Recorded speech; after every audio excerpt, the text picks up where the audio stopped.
question we are going to take online, and 4 questions we can take from the hall here. So first I take the question online.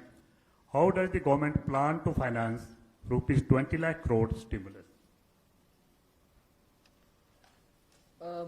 Maybe this is a question I should answer after I finish all my announcements in the various tranches. But government has also given a slightly altered schedule, the borrowing schedule. So that is one of the ways, that is, I repeat, that is one of the ways in which we are also expecting to finance. But the other details about how exactly are we going to get financing this will be probably more appropriately answered after we finish announcing all the tranches. Number 14.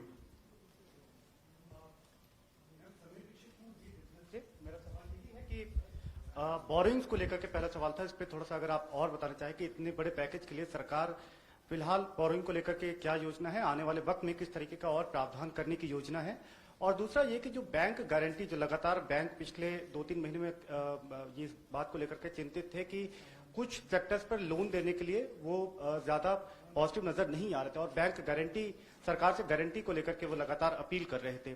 ऐसे में आपको लगता है कि इस बड़े package के बाद में बैंक की तरफ से लोन देने की शुरुआत हो पाएगी और लिक्विडिटी फ्लो की जो कोशिश है उसको कामयाबी मिलेगी?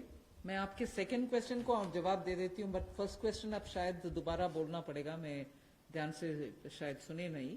सेकंड क्वेश्चन के लिए मैं जवाब ये दे रही हूँ कि ये गारंटी का विषय जो आपने उठा रहे हैं कि बैंक से भी मांग था, उसके लिए तो आज गारंटी का विषय भी हमने घोषणा कर चुके हैं।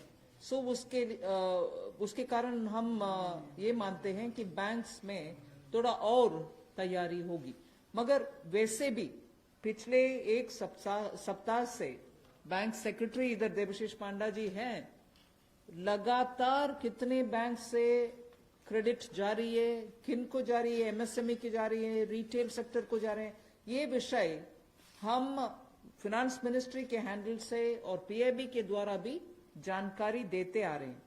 इसमें हम स्पष्टता से ये समझें कि बैंक्स लोन देने से संकोच नहीं कर रहे हैं।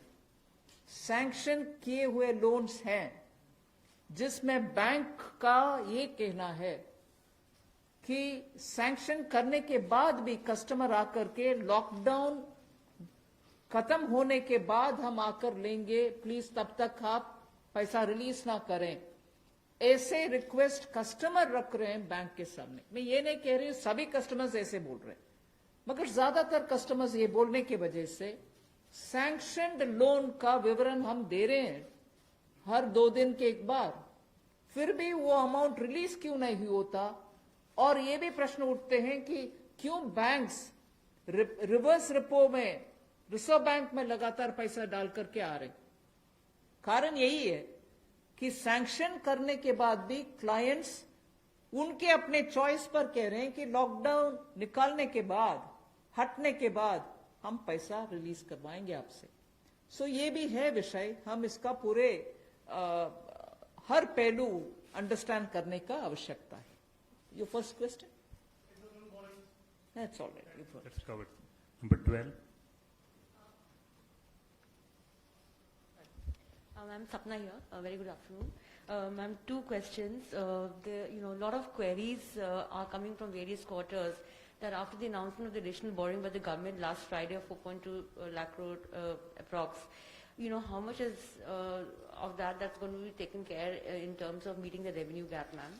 And the stimulus which you've just mentioned. And ma'am, in today's announcements, would you be able to give us any indication as to what would be the cash outgo by the government?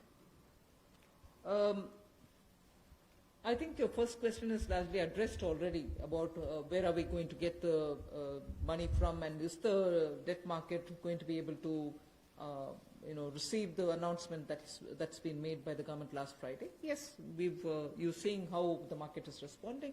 And that's no secret. It's not something anyone can hide. It's public domain information. I have broadly indicated the amounts, but in any case, end of the all the announcements, 4 or 5 announcements, you'll get to know. And in any case, the Honorable Prime Minister has clearly said what is the total size of the stimulus package. Ma'am, related question online है. Does the package announced by the Prime Minister yesterday is a standalone one, or it is inclusive of earlier package of 1.7 lakh crore and the other security items, 65 lakh crore liquidity measures announced by the RBI? Does this all? You, as I said, whoever has asked that question online can wait till all the announcements are made. Number 9. Ma'am Monika ji business ma'am MSME sector में पहले से ही बहुत ज्यादा liquidity crunch था और UK Sinha committee ने ये सारी रिकमेंडेशंस पहले से ही दे दी थी, तो इतना समय क्यों लग गया? क्या हम लॉकडाउन का इंतजार कर रहे थे? और दूसरा ये कि अप्रैल के जीएसटी नंबर्स अभी तक नहीं आए हैं, तो एमएसएमई सेक्टर से काफी कंप्लेंट्स आ रही हैं और वो काफी रिक्वेस्ट कर रहे हैं कि एक जीएसटी एमनेस्टी स्कीम उनके लिए आ जाए, तो क्या हम उसकी आशा कर सकते हैं? एमएसएमई के लिए अभी इतनी सारी घोषणा, पता नहीं मुझे क्यों आप उसको लॉकडाउन के लिए हम इंतजार के, कौन इंतजार करते हैं जी लॉकडाउन के लिए? आप क्षमा कीजिए, मुझे कैसे उसका जवाब देना है पता नहीं चल रही है। मगर एमएसएमई के लिए हम धीरे धीरे जुलाई बजट में भी घोषणा किए, उसके बाद पार्शियल गारंटी का अनाउंसमेंट भी हुआ, फरवरी के बजट में भी एमएसएमई के लिए बहुत सारे कदम हमने उठाए, और अभी कॉम्प्रिहेंसिवली स्ट्रेस्ड हो, एनपीए हो, सस्टेनेबल और वायबल यूनिट्स हो, उन सब के लिए अलग अलग हिस्से पर एमएसएमई के लिए स्टेप्स उठा रहे हैं। और जीएसटी रेवेन्यू के ऊपर रेवेन्यू सेक्रेटरी को मैं बोलूंगी कि प्लीज। Number 30. आपने जो सवाल पूछा कि जीएसटी का जो अप्रैल महीने का फिगर अभी तक डिक्लेयर नहीं किया है, आपको मालूम है कि जीएसटी के जो रिटर्न्स फाइलिंग के डेट्स है वो सब एक्सटेंड हो गए हैं। एक बार जब अगर एक्सटेंड कर दिया जाए कि हमने बहुत सारे रिटर्न्स कहा है कि जून तक भरना है, या जो 5 करोड़ से ज़्यादा के जो लोग हैं उनको भी हमने टाइम दिया है, तो एक्सटेंशन देने के बाद अब जो ये जो फिगर्स है इसके बारे में स्पष्ट स्थिति जो है सो हमें 30 जून तक ही मिल पाएगा हमें। तो इसीलिए हम लोगों ने उस फिगर को अभी तो जो लोग पैसे दे पा रहे हैं वो दे पा रहे हैं, बाकी लोग 30 जून तक उनको अवधि दी गई है, उसके बाद ही हमें स्पष्ट स्थिति मालूम पड़ेगा कि कितना पैसा आया, किन लोगों ने रिटर्न फाइल किया है। जहाँ तक कि आपने एमएसएमई की बात की, जीएसटी रिफंड इस एक महीने में, अप्रैल महीने में टोटल इस फाइनेंशियल ईयर में अब तक करीब 11,000 करोड़ लोगों को जीएसटी का रिफंड दे दिया गया है। 11,000 करोड़ एक महीने में, और उसकी संख्या भी मैं बताऊं अगर तो करीब 27,000 लोगों को आईजीएसटी का रिफंड मिला है, और जो बाकी जो जीएसटी का जो रिफंड है करीब 1,39,000 लोगों को जीएसटी का रिफंड मिला है। Madam Suril Prabhu, NDTV. Just 2-3 points. One, of course, was on the fiscal deficit. Where do you keep the target now? Because this is something that nobody visualized it. Prabhu, just may I intervene? Please focus your question on today's briefing part, because as Madam told, It's part of that, sir. 4, 5 series Okay. briefing will be here, so please focus for today's briefing. That is one part of it, madam. The fiscal deficit and, the states asking for FRBM and, certain measures which you have been part of the deliberations in that aspect. The second is that when you say the EPF and this package that is being given to MSMEs, especially, there is unemployment that is taking place. How are you going to safeguard that, through various measures vis-a-vis this, and what exactly is the outlay that we are envisaging in terms of from the finance minister? You've actually sort of spread like a bird's eye view of what's going to come. So I might want you to wait for the next announcements. 33. That's why I said it's spreading. 33.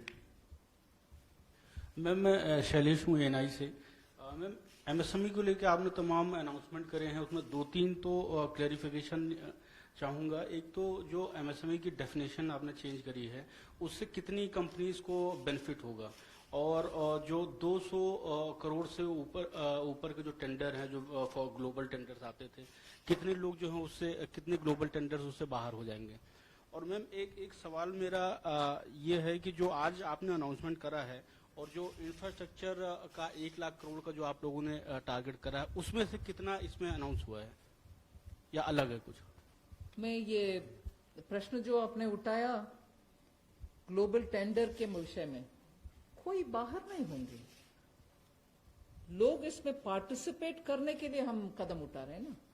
अगर global tender का आवश्यकता नहीं है, जिसके वजह से small and medium industries उसमें भाग लेना मुश्किल समझ रहे हैं, हम उस रिक्वायरमेंट को ही हटा दिया कि ग्लोबल टेंडर कॉल फॉर ना करें, जिससे 200 करोड़ से कम वाले गवर्नमेंट प्रोक्योरमेंट में एमएसएमई भाग लें। एक्सक्लूशन नहीं है, इंक्लूशन होगा।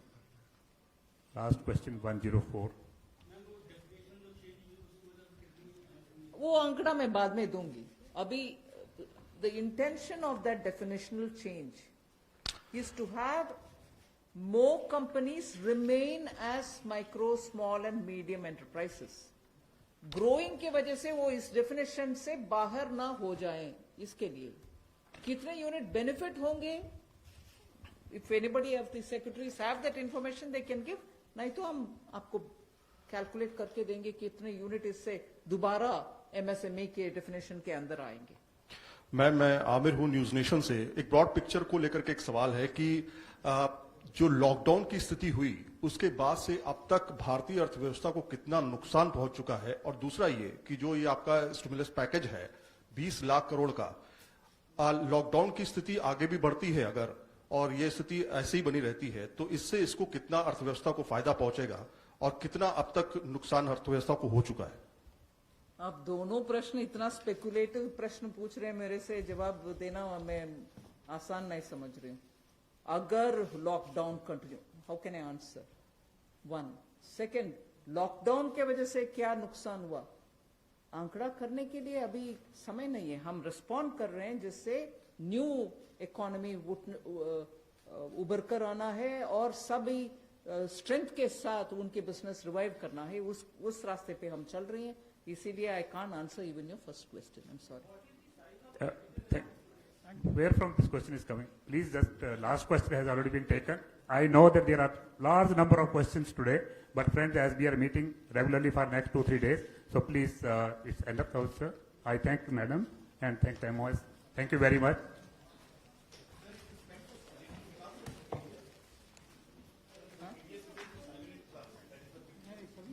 No, everybody, non regular salary वाले भी, non regular salary वाले भी. It's not.